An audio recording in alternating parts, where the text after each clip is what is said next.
Little chef, I don't know if that's such a good idea. Do they even know how to cook up good improv? Oh, hi guys. Welcome to Just a Preview. This is another episode, and we are back to talk about, and to another school, about their big experience getting improv brought into the digital age this year for our 12th season of High School Jesters. With me, as always, is the man, the myth, the legend, the King Kopy. Come on out, buddy. I knew that was Ratatouille. His name is Remy, okay? Can you not just judge him by the title of his film made by Pixar in 2009 that made me cry because it was so beautiful? I was excited because I knew a reference. Yeah, sure. Okay. Well, you, big chef of High School Jesters, have brought us into this age to do some fun improv, but to talk about what that's going to feel like for their school today is a student who has indeed had a big impact on the league in his 1 year with the Cheyenne High School team. And that is, and we'll welcome him now, Sam Umholtz. Hey! We got a bow. He's here for the credit, yo. Yeah. He's here to represent. This is What? awesome. Nothing. You're good. Thank you for being you. So welcome aboard and tell us, a little bit about what it's like to be trying improv online for the very first time. Well, it's basically like instead of just going to school and finishing it and just going to improv, instead school ends and then I just sit here for 2 hours counting the minutes until improv starts. And then when improv happens, I enjoy it. And once it ends, I count the days until the next improv. Aw. It's a good thing because I like improv, not a bad thing because I'm soul-crushingly lonely. Oh, you're speaking to me so perfectly. I did I did the theater classes for the new theater teacher at Cheyenne this year, and I met all their theater ones in the class that Sam was in. Sam was so eager to volunteer to do everything with me. Because in the classes, no one's got their cameras on, right? Like no one has to, so students just cameras off all day, microphone off all day, and then they just kind of troll through their classes. Whether that's working, I don't know. But then after school, when improv starts, cameras on, mics on, let's have some fun. Yeah. So I was happy for Sam that particular day. It is the only thing that keeps me showering.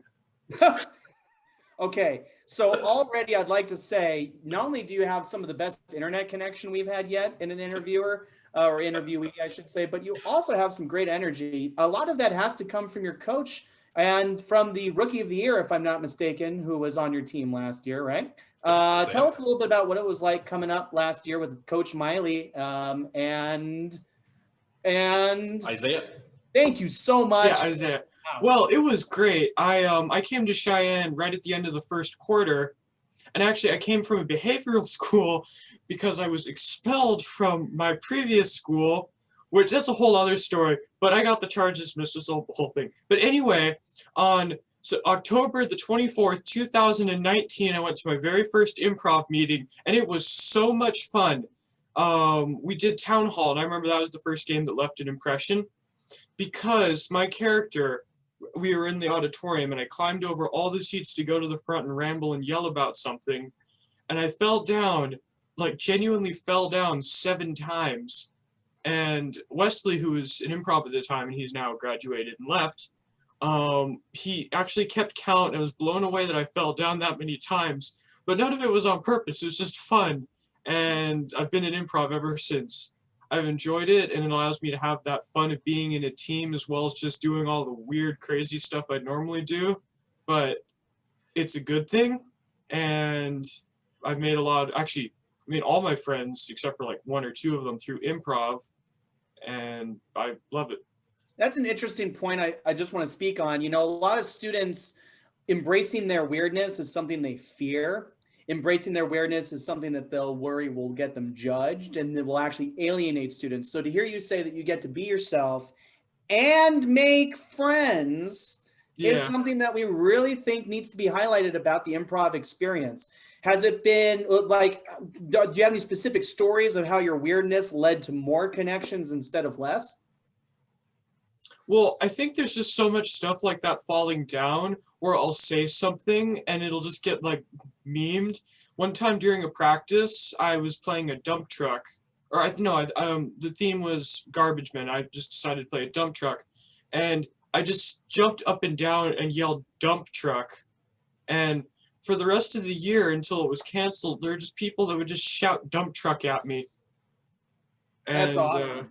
Yeah, and I bring up the behavior school because that was like all the sketchiest, most messed up people. Just keep my head down, don't say anything weird, don't carry more than $2 to school. And then a week later, I come to improv. It's like, whoa, people are nice. It's not just like avoiding getting stabbed. I can have fun with friends. And so it was like, oh wow, nerds are a thing. Warren, because it's like drug dealers and stuff. Wow, it's great. Fun Warren, what a healthier world we've put you in. We're so proud of ourselves for supplying you a nice location where your creativity can avoid being stabbed.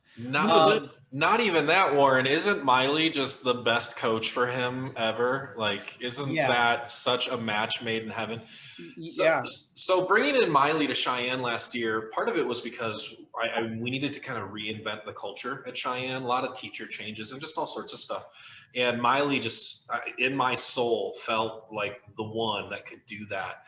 And came in and didn't have a ton of students kind of left over from previous teams. So kind of just had to reinvent everything. Yeah. So in comes Sam. I mean, from day one, Sam was just very loud and there and a part of it. Yeah. And Miley was like, man, I got my hands full here. Just trying to figure this out. And then plus the whole team, learning and just different personalities and how they mix and mingle. And Miley as a coach is controlled and knows what she's doing and how she's doing things. But Miley as a person, as a performer, like wild child, knows how to put it out there. So how do you like working with Miley? Myself and everyone, we all love Miley so much. Every single time there was a game or just, if we had it, we'd all bring her like offerings. Like a drawing. I go rock hunting a lot. I brought her a really nice rock. Shiny things we've killed throughout the day, like that, just as an offering. But yeah, like she your is homework. so You guys great. keep your homework. What? Nothing. Never mind. I tried. I can't. My hearing. Wait. No, I can turn up the volume. No, Miley definitely seems like the best fit for a personality like yours. And I imagine if you two ever did a scene together, I think you'd light up the theater with just the pure energy and excitement you guys seem to exude. And it's awesome to know you guys are working together. The diversity with that Cheyenne group is just, it's all over, man. It's awesome. She always is so proud, but like happy and excited whenever like we're on stage. To be honest, be like, except like bigger smile and like more brighter eyes. I see that. Yeah, it's a performance state, right? When you're in there and you're having fun and you're being you and you don't care what happens, you click a little and it all happens. Like naturally, you're right. You physically take on a different thing. Your brain goes into having fun mode, and you don't have to worry about it. Really, it's like touching because it's like, oh wow, look, she's excited. We're doing it. Before we ask for some wisdom from your coach, we'll explain what that means in a second. I did want to say, I don't know if you know this, but Kopy and I had lots of conversations about Cheyenne last year, thinking that they could make some serious noise in the league playoffs that you guys unfortunately didn't get to enjoy. So are you excited about being one of the burgeoning teams in the league and what it can do for this upcoming year? Well, I'm excited. I think Cheyenne is objectively the best team. But we're also good sport. Probably not the best sports. There's some nice teams, but we're good about it. And I only bring it up every now and then, so I'm proud of that. And I think that unless you manage to rig it against us, we'll win playoffs this year. I don't know. They're going to get it this year. Let's go. Shots fired. But in order to make your way through the playoffs, you're going to have to lean on your coach just like you always have. And Sam, Warren, 1 second before we do that. Sam, give me your best sales line to convince any other Cheyenne students to join and do some improv with you guys. Why should they come and improv with you? Because Cheyenne Improv is a friendly environment where all the weird stuff that makes you eat lunch alone, which is why I'm talking to you, is like a good thing at improv. So come and join us. We know you don't have anything else after school. Join us, please. We can live under the bridge together. Sam, thank you. Warren, unpause. Coach Miley, so we'd love to ask you to lean on your coach's wisdom now for us. As a matter of fact, we want you to kind of channel her, if you will. Give us some of your coach's wisdom, maybe in an impersonation of sorts. You think you have it in you? I know you do, actually. Guys, okay, stop. You are so talented, but stop. Look, that thing you're doing right there. It requires so much coordination. Do that on stage. I'm trying to talk now. Okay. Okay, guys. Okay, I love you all so much, and you guys are so amazing, and I'm so happy. But we need to save it for the game. Now, I need more than 2 of you to show up this weekend. Please show up. I need more of you to show up, please. Samuel, don't eat that. What are you doing? No, get off each other. No, shoo. Please, just focus. We don't even need to play a game. That was I know, exactly- that was a game. I can't smile like as wide as she does. It's like I have Kopy, just pick a game. I wanna play with this kid. Let's go. Alrighty. We're gonna play a game together, buddy, and it should be a lot of fun. Kopy's gonna grab a random improv game from our hat of improv games. None of the other schools have played this one with us yet, so no, it will be a brand new experience for us all. Alrighty. Foreign dub.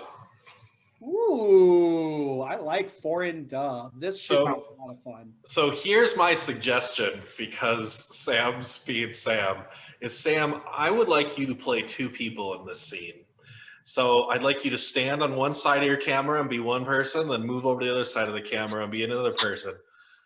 Anytime character number 1 says something in a foreign language, I am going to translate it. Anytime character number 2 says something in that foreign language, Warren's going to translate it. So you are going to have 2 characters speaking in a foreign language. Warren, what language would you like to see Sam speak? Falafel. What? Let's go with Yiddish. Okay, Sam's going to do his best to speak Yiddish. Your two characters have to speak Yiddish. You want your characters to sound different and look different and act different. But remember, it's a pacing. You say one line, we translate. You say another line, we translate. Me and Warren are going to turn our cameras off, and I will be the first character that you create, Sam. And how about Sam, your scene, it's going to be about heartache. Your suggestion is heartache, and you're speaking in Yiddish. This is our game of foreign dub. Let's begin. Oh, Ezekiel, I miss you so much. Oh, look at your rosy little cheeks. Oh, you're so big and grown. I'll bet you have hair on your stookies in no time. Oh. I'm very happy that you are growing up, young one. You are making my soul very pleased. Mama, leave me alone. I'm with my friends. Don't make fun of me. You're such a kusk. Oi, leave me alone. Oi. Mom, I'm embarrassed immediately by your presence. My friends think you're weird. You're embarrassing me. Oi. I remember bathing your little tushy. Let me squeeze your little cheeks. You're so big and grown up. Look at my little man. I remember when he was just a baby. Here, you want to see some photos, friends? Oh. Look at me being a politically correct mother, saying all of the nice things that I need to say out loud, but I will do what I darn well please. Mother, stop. You're embarrassing me in front of my friends at yeshiva. Please, no, Mother, no. Mother, this is simple. We're here every week doing stuff together, and you just get crazier and crazier and crazier. What are you going to do next? She is the kind of school, but okay. Oi, what are you doing? I brought you into this world and I can take you out of it. All right? So don't talk to me like that, or I'll have to call your father here. Oh, when your father gets home, oi. And yo, Papa, Mother, all right, I'll behave, but please stop embarrassing me in front of all of my friends. Please, Mama, please. Dad hasn't showed up in years. You really think I'll believe he'll show up now? Now, when your father gets back from the store, he will be so angry. Oh, I'll beat the little yarmulke off of your head, little boy. My inner thoughts are not required anymore because I am saying the most vulgar things out loud.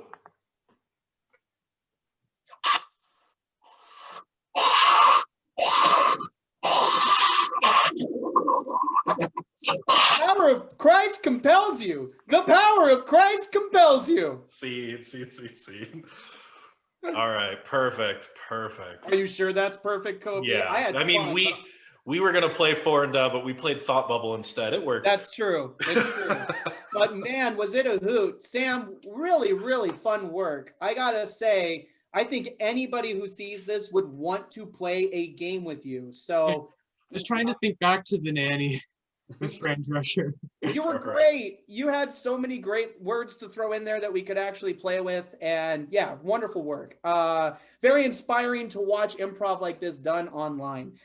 But not quite as inspiring as what's elevated all of us over this quarantine. And we've done some research and we know that to be music. Music lifts us this way and that way, and then all of these ways together, because who doesn't appreciate a good rhythm or a good lyric? We thought we would celebrate the power of music by listening into a little bit of wisdom from a song. Let's check it out. I'm your biggest fan. I'll follow you until you love me. Paparazzi. Baby, you'll be famous. I'll chase you down until you love me. You know what? Earth-shattering has never felt so bland. But Anyway. nevertheless, we had a great time today with you, Sam, and we are excited to see Cheyenne Improv continue to blossom in this league. Even as we enter our 12th year, the most interesting one yet with our online experiences. Your energy, your creativity, just share that with everybody, buddy, because we're excited to watch you do pretty much anything after an interview like this. Guys, we had a blast. I hope you had a blast, and we will look forward to our next episode of Just a Preview, where we'll meet a totally different school and a totally different captain ready to talk about what it's like doing improv in 2020. So thank you so much, Sam. Thanks, Cheyenne, and we'll talk to you guys later.